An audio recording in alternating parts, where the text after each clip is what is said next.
Magandang umaga, ngayon ay Biyernes, Nobyembre 9, 2018. Narito ang mga balita mula sa iba't ibang panig ng mundo. Ito ang Eagle News International Filipino Edition. Sa ulo ng ating mga balita.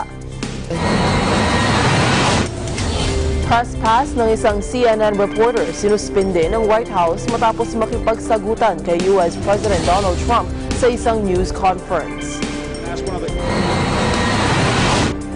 President Donald Trump nahaharap umano sa mga investigasyon kaugnay ng issue ng kanyang tax at Russian business ties matapos makuha ng mga Democrats ang mayorya sa House of Representatives.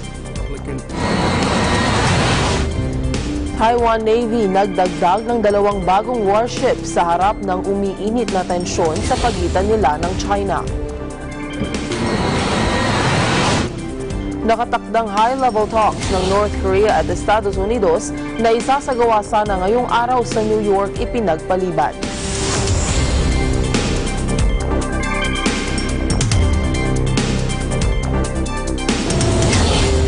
Ako ang inyong magiging tagapagbalita, Maricar Velasco.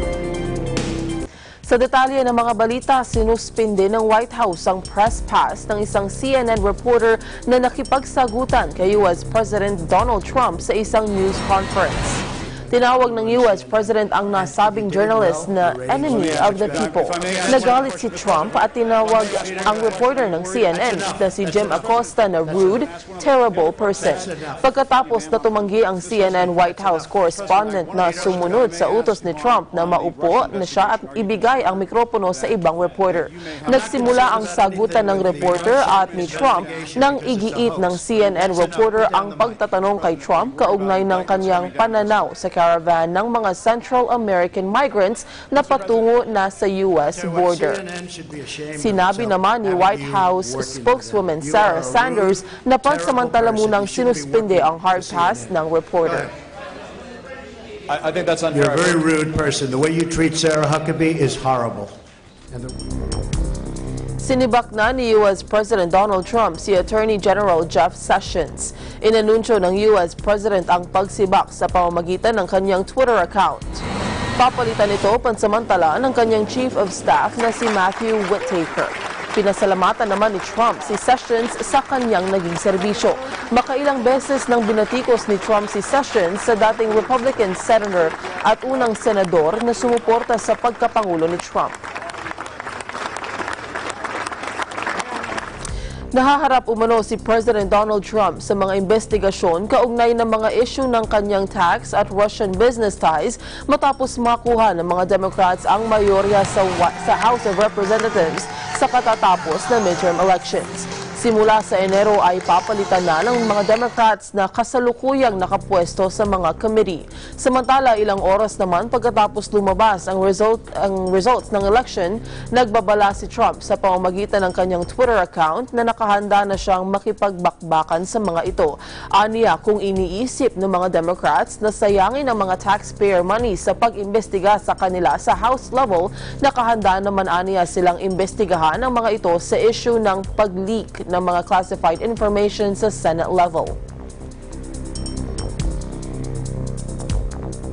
Nangako si US President Donald Trump ng pagkakaroon ng post-elections era of love sa Washington pagkatapos ng midterm elections. Aniya, handa naman siyang makipagtrabaho sa mga opposition Democrats sa bagong House of Representatives, subalit nagbanta rin siyang makikipagsabayan siya sa mga ito. Sa unang pagkakataon sa nakalipas ng 8 taon, matagumpay na nakuha ng mga Democrats ang House of Representatives, subalit napanatili naman ng Republicans ang mayorya sa Senate. Kaugnay nito, nanawagan si Trump ng pagkakaisa sa pagsasabing tapos na ang eleksyon at dapat mamayani na ang pag-iibigan. We did this in spite of it. It was a big day yesterday, an incredible day. And last night, the Republican Party defied history to expand our Senate majority while significantly beating expectations in the House for the midterm and midterm year. We did this in spite of a very dramatic fundraising disadvantage driven by Democrats' wealthy donors and special interests and very hostile media coverage, to put it mildly. The presumed Speaker of the House, Nancy Pelosi, talked about it. On the other hand, you had some that decided to, let's stay away, let's stay away. They did very poorly. I'm not sure that I should be happy or sad, but I feel just fine about it. Carlos Cubella, Mike Kaufman, too bad, Mike. Mia Love.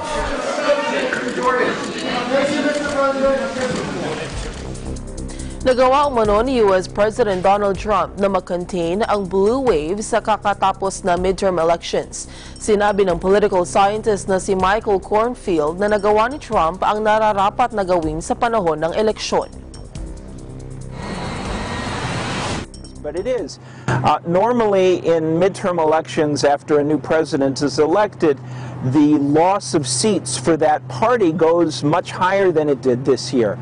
Plus, they made gains in the Senate. So, and third, he was an extremely vigorous campaigner. He gave dozens of speeches across the country. So I think he's entitled to claim that he did well.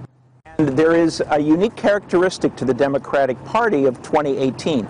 It is the first party in the history of the United States to field a slate of candidates that was not a majority white male.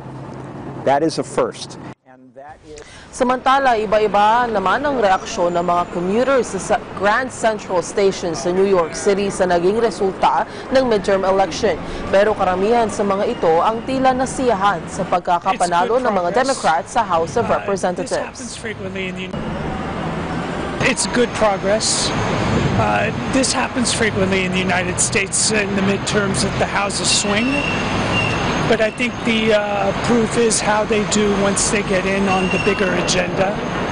And of course, what's very unusual is everybody's already now ready to start talking about 2020 presidential elections. Some of the research shows that once you have more than 20% women in an elected body, you see different policies. So I expect that we'll see women-friendly policies, immigrant-friendly policies. We'll see more addressing of income inequality and the opportunity to build wealth in the lower-income, newer Americans. Umaasa naman ang mga Central American migrants na ngayon ay nasa Mexico na susuportahan sila ng bagong U.S. Congress matapos makuha ng Democrats ang mayorya sa House of Representatives. Resultado que Estados Unidos los ayude en el Congreso porque tal vez salen las cosas, los sueños verdaderos para que los echen la mano para cruzar porque Donald Trump no se manda solo, tiene una corporación de diputados, una bancada que yo sé que los van a apoyar. Si los regresan la siguiente semana estamos de regreso. Esto no lo va a tener Donald Trump nunca. Por muchas fuerzas militares que haya. Nakadeploy na ang may 4,800 US soldiers sa border ng US at Mexico. Ayon sa Pentagon, nasa 1,100 sundalo ang nakabantay sa California, 1,100 sundalo naman sa Arizona at 2,600 ang nakadeploy sa Texas. Ayon kay Defense Department spokesman Colonel Bob Manning, mahigit 7,000 tropa ang nakatakda pang dumating para sa suporta sa Department of Homeland Security.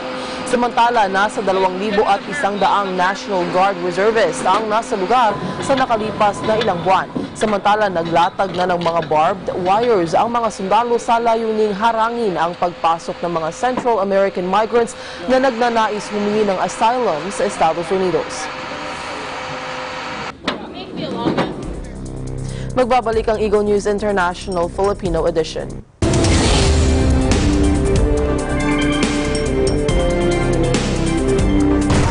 The machine.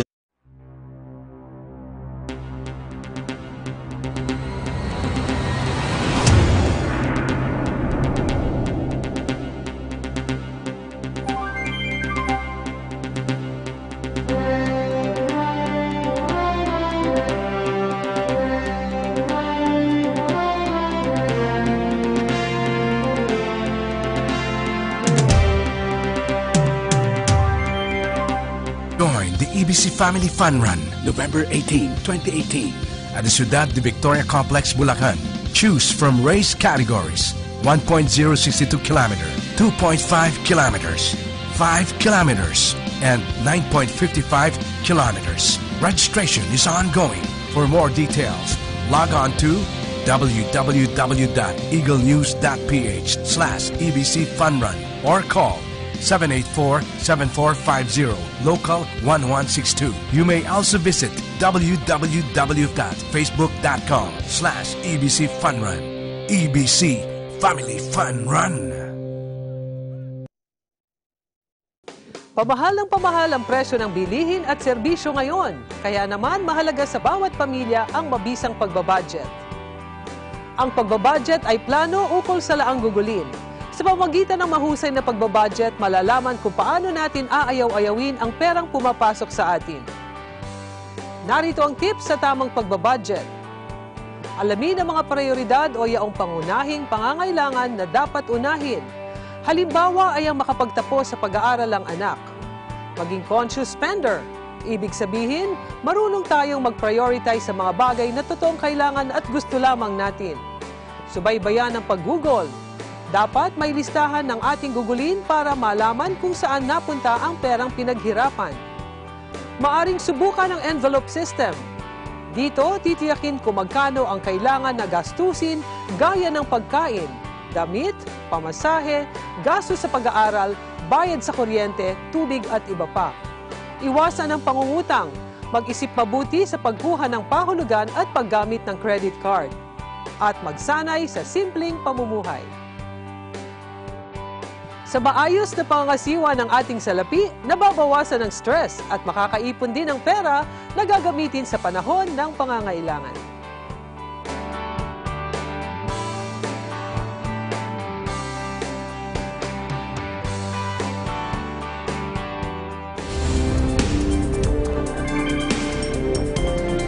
Naglabas ang Boeing ng special bulletin kaugnay ng naging problema sa sensor ng bumagsak na Lion Air 737 na ikinasawi ng 189 na katao. Ayon sa nasabing plane maker, naniniwala ang mga local aviation officials na nabigyan ng maling impormasyon ang mga piloto ng automated system ng eroplano bago ito nag-crash. Ayon sa Boeing, nakita ng Indonesian National Transportation Safety Committee na nakaranas ang Lion Air Flight 610 ng erroneous input mula sa isa nitong angle of attack sensors. Dahil dito, nag-issue ang Boeing ng Operations Manual Bulletin sa mga operators para malaman ang dapat gawin sakaling magkaroon ng erroneous input mula sa AOA sensor. Inatasan naman ng U.S. Federal Aviation Administration ang mga domestic carriers na sundin ng bagong instructions sa pagtugon sa nangyaring erroneous sensor alerts sa 737 to 738 at 739 airplanes.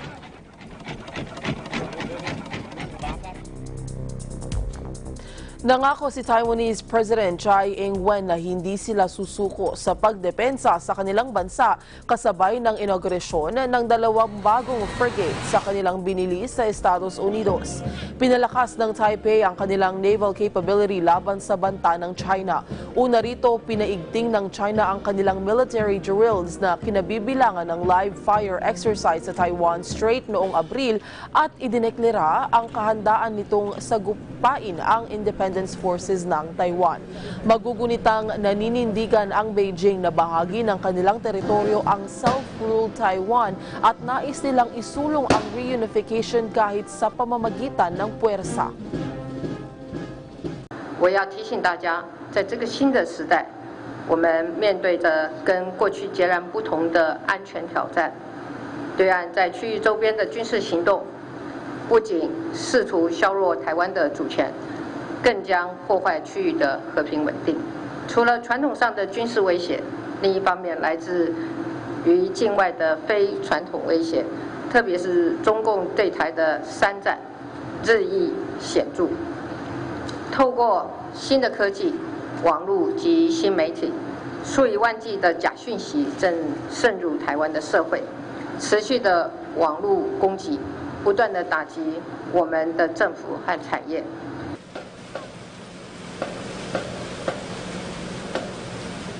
Hiniling ng North Korea sa United States na ipagpaliban ang planong high-level talks sa New York na isasagawa sana ngayong linggo.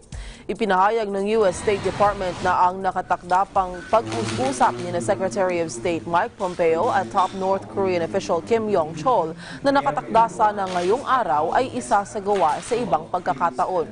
Walang malinaw na paliwanag kung bakit hindi ito natuloy, subalit una nang hiniling ng Pyongyang na luwagan ang sanctions na ipinapatupad kaugnay ng kanilang weapons programs habang iginigiit ng Washington na mananatili ang sanctions hanggat hindi natatapos ang denuclearization ng no-core.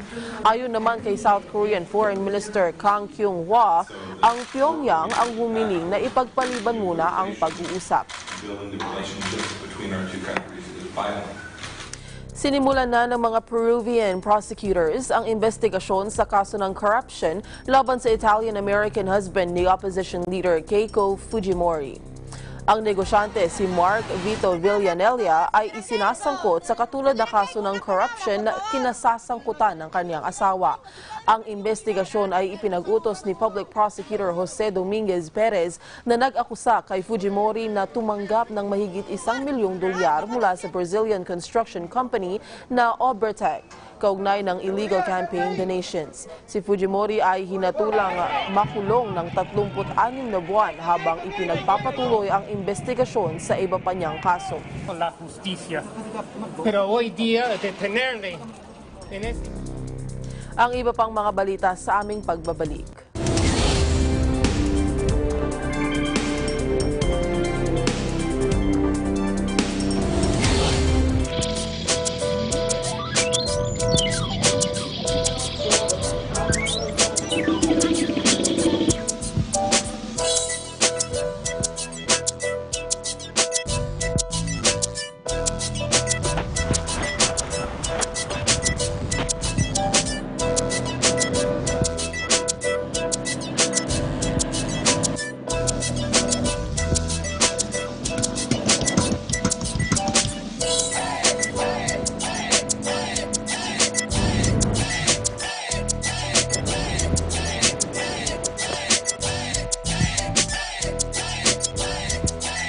As Eagle Broadcasting Corporation marks its 50th year, it is conducting several activities under the theme EBC Cares, enabling a better community.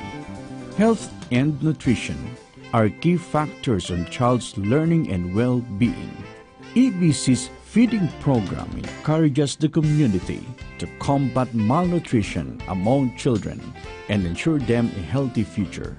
EBC's cleanup drive and citronella planting hopes to help the community in caring for environment and preventing diseases such as dengue. EBC's public service program, Paglilingkod sa Bayan, Serbisyo para sa Mamamayan, has opened its doors to government agencies so more people can avail of these services. EBC's blood donation program and medical mission continue to spearhead life-saving projects, and EBC's livelihood seminar teaches and guides those who want to have additional income and business. EBC Cares, serving the people in these interesting times.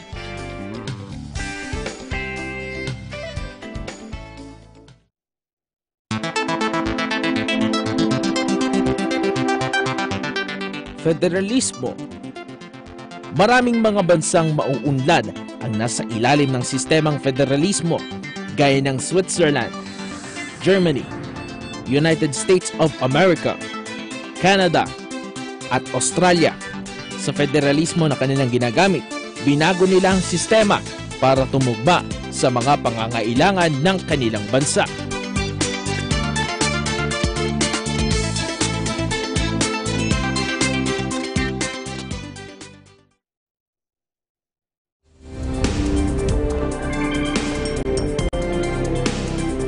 Pinalaya na ang 70 mag-aaral na dinukot sa Northwest Region ng Cameroon. Kasama ng mga mag-aaral ang driver ng paaralan, subalit bihag pa rin ng mga armadong kalalakihan ang school principal at guro. Nagtuturuan ang gobyerno at separatists ng nasa likod ng nasabing pagdukot. Magugunitang noong Lunes ay dinukot ng mga armadong kalalakihan ang nasabing mga mag-aaral. Yeah, my name is Lumeni Ngongwit. My father's name is Dumeni Gula Allen. My mother's name is Chapchap Miwe. I'm schooling in PSL.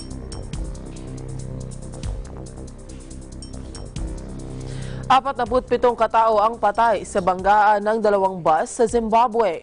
Nangyari ang aksidente malapit sa Rusape Tollgate. Patuloy namang iniimbestigahan ng mga otoridad ang nangyaring aksidente. Sinasabing madalas na mangyari ang mga ganitong aksidente sa Zimbabwe dahil sa napabaya ang mga kalsada doon. Matatandaang Hunyo ng nakaraang taon, mahigit 40 katao rin ang nasawi nang bumangga ang isang bus sa highway patungong Zambia.